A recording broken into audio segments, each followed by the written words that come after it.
ಎಲ್ಲರಿಗೂ ನಮಸ್ಕಾರ. ವಸಿಷ್ಠಸ್ ಕಿಚನ್ಗೆ ಸ್ವಾಗತ. ನಾನು ಲಕ್ಷ್ಮೀ ಪ್ರಸನ್ನ ಕುಮಾರ್. ಇವತ್ತು ಬ್ರೆಡ್ ಸ್ಯಾಂಡ್ವಿಚನ್ನು ಹೇಗೆ ಮಾಡೋದು ಅಂತ ನೋಡ್ಕೊಳ್ಳೋಣ. ಮೊದಲಿಗೆ ತಳದ ಪಾತ್ರೆನ ಇಟ್ಕೊಂಡು ಅದಕ್ಕೆ ಈರುಳ್ಳಿ ಹಾಕಿ ಸಣ್ಣ ಉರಿಯಲ್ಲಿ ಫ್ರೈ ಮಾಡ್ಕೋಬೇಕು. ಈರುಳ್ಳಿ ಸ್ವಲ್ಪ ಫ್ರೈ ಮಾಡಿಕೊಂಡ್ರೆ ಸಾಕಾಗುತ್ತೆ. ಬ್ರೆಡ್ ಸ್ಯಾಂಡ್ವಿಚ್ ಬೆಳಿಗ್ಗೆ ಉಪಹಾರಕ್ಕೆ ಅಥವಾ ಸಂಜೆ ಸ್ನ್ಯಾಕ್ಸಿಗೆ ಮಾಡ್ಕೊಳ್ಬೋದು, ಅಥವಾ ಮಕ್ಕಳಿಗೆ ಲಂಚ್ ಬಾಕ್ಸಿಗೆ ಕೊಡೋರು ಸಹ ಕೊಡ್ಕೋಬೋದು. ಟೊಮ್ಯಾಟೊ ಚಿಕ್ಕದಾಗಿರೋ ಒಂದು ಟೊಮ್ಯಾಟೊ ಹಾಕಿದ್ದೀನಿ. ಹಾಕಿ ಅವೆರಡನ್ನು ಚೆನ್ನಾಗಿ ಬಾಡಿಸ್ಕೊಳ್ಬೇಕು ಸಣ್ಣ ಉರಿಯಲ್ಲಿ. ಅದಕ್ಕೆ ಒಂದು ಸಣ್ಣ ಚಮಚ ಉಪ್ಪನ್ನು ಹಾಕಿದ್ರೆ ಬೇಗ ಬಾಡುತ್ತೆ. ಅದಕ್ಕೆ ಒಂದು ಚಿಕ್ಕ ಚಮಚದಲ್ಲಿ ಇದು ಹಾಕಿದ್ದೀನಿ. ಆಮೇಲೆ ಬೇಕಾದರೆ ಟೇಸ್ಟಿಗೆ ಎಷ್ಟು ಬೇಕು ಅಷ್ಟು ಹಾಕ್ಕೊಳ್ಬೋದು. ಚೆನ್ನಾಗಿ ಹುರ್ಕೊಳ್ಬೇಕು. ನಾನು ಕ್ಯಾಬೇಜನ್ನು, ಎಲೆಕೋಸನ್ನು ವೆಜಿಟೇಬಲ್ ಕಟರಲ್ಲಿ ಸಣ್ಣ ಹೆಚ್ಚಿಟ್ಕೊಂಡಿದ್ದೀನಿ. ಒಂದು ಬೌಲು ಹಾಕ್ಕೊಂಡಿದ್ದೀನಿ. ನೀವು ಕ್ಯಾಪ್ಸಿಕಮ್ ಬೇಕಿದ್ರೂ ಹಾಕ್ಕೊಳ್ಬೋದು. ಇದು ಹಸಿ ವಾಸನೆ ಹೋಗೋ ತನಕ ಚೆನ್ನಾಗಿ ಹುರ್ಕೊಳ್ಬೇಕು. ಚೆನ್ನಾಗಿ ನಾನು ಆಲೂಗೆಡ್ಡೆನ ಎರಡು ಆಲೂಗೆಡ್ಡೆ ದೊಡ್ಡದು, ಚಿಕ್ಕದು ಒಂದು ಆಲೂಗೆಡ್ಡೆನ ಬೇಯಿಸಿ ಇಟ್ಕೊಂಡಿದ್ದೀನಿ, ಸಿಪ್ಪೆ ತೆಗೆದಿಟ್ಕೊಂಡಿದ್ದೀನಿ. ಅದನ್ನು ಚೆನ್ನಾಗಿ ಹಾಕಿಬಿಟ್ಟು ಸ್ಮ್ಯಾಶ್ ಮಾಡಬೇಕು. ಸ್ಮ್ಯಾಶರಲ್ಲಿ ಚೆಂದ ಸ್ಮ್ಯಾಶ್ ಮಾಡಿ ಬೈಂಡ್ ಆಗೋ ಥರ, ಎಲ್ಲದಕ್ಕೂ ಹೊಂದ್ಕೊಳ್ಳೋ ಥರ ಮಾಡ್ಕೊಳ್ಬೇಕು. ನನ್ನ ಚಾನಲ್ನ ಯಾರಾದರೂ ಸಬ್ಸ್ಕ್ರೈಬ್ ಮಾಡದೇ ಇದ್ದರೆ ಅವ್ರು ಸಬ್ಸ್ಕ್ರೈಬ್ ಮಾಡ್ಕೊಳ್ಳಿ.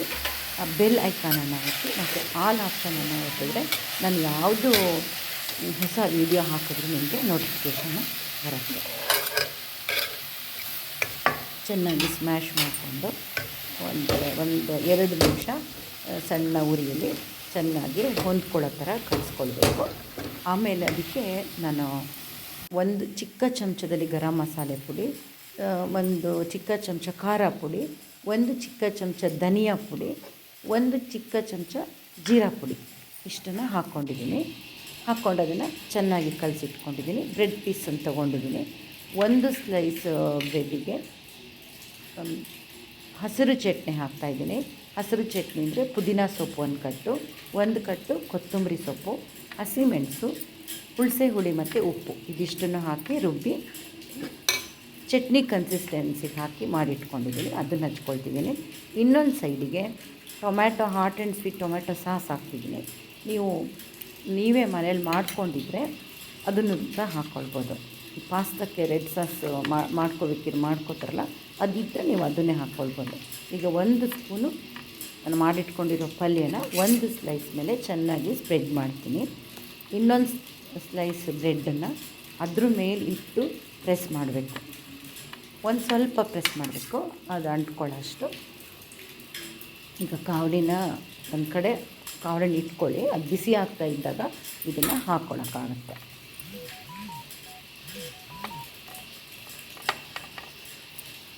ಈಗ ಬಿಸಿಯಾಗಿರೋ ಕಾವಲಿ ಮೇಲೆ ಹಾಕ್ಕೊಳ್ತಿದ್ದೀನಿ. ಒಂಚೂರು ಬೆಣ್ಣೆನ ಹಾಕ್ತಾಯಿದ್ದೀನಿ. ಡಯಟ್ ಕಾನ್ಷಿಯಸ್ ಇರೋರು ಹಾಕ್ತಿದ್ರು ಪರವಾಗಿಲ್ಲ. ಒಂದು ಸಣ್ಣ ಚಮಚದಲ್ಲಿ ಒಂದು ಚಮಚ ಬೆಣ್ಣೆನ ಹಾಕ್ಕೊಂಡಿದ್ದೀನಿ. 2 ಸೈಡು ನೀಟಾಗಿ ರೋಸ್ಟ್ ಮಾಡಿಕೊಂಡ್ರೆ ಬ್ರೆಡ್ ಸ್ಯಾಂಡ್ವಿಚ್ ರೆಡಿ ಆಗುತ್ತೆ.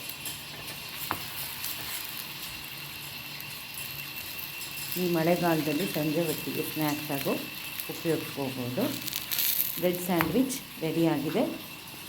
ಧನ್ಯವಾದಗಳು.